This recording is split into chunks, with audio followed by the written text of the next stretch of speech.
শিবিরের লোকজন আশেপাশে অবস্থান নিয়েছে, ঢাকা বিশ্ববিদ্যালয়ের আশেপাশে। ঢাকা বিশ্ববিদ্যালয়ের প্রশাসন আজকে আমরা জবাব চাই তাদের নিকট যে তারা কি ধরনের নিরাপত্তা বলয়, যে তারা তো মুখে শুধু বলেছে, তারা কি ধরনের নিরাপত্তা বলয় ব্যবস্থা করেছে, যেখানে জামাত শিবিরের লোকজন তারা চারপাশে অবস্থান নিয়েছে সেই দুপুরের পর থেকে। অবশ্যই কোনো ষড়যন্ত্র করার জন্য এবং অবশ্যই নাশকতা করার জন্য তারা এখানে এসেছে। অবশ্যই তাদের কোনো ভিন্ন কোনো উদ্দেশ্য রয়েছে। আজকে তাদের তো কোনো কাজ নেই এখানে। ঢাকা বিশ্ববিদ্যালয়ের স্টুডেন্টদের সব কাজ, সেখানে তাদের কাজ কি?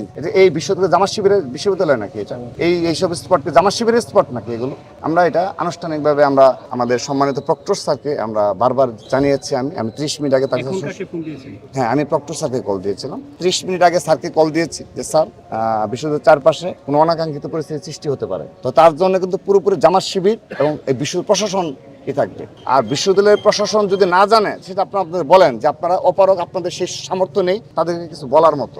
স্যার আমার সময় নিয়েছে, তো এখন আমরা ওয়েট করছি, কিন্তু আপনাদের সামনে তো কথা বললাম।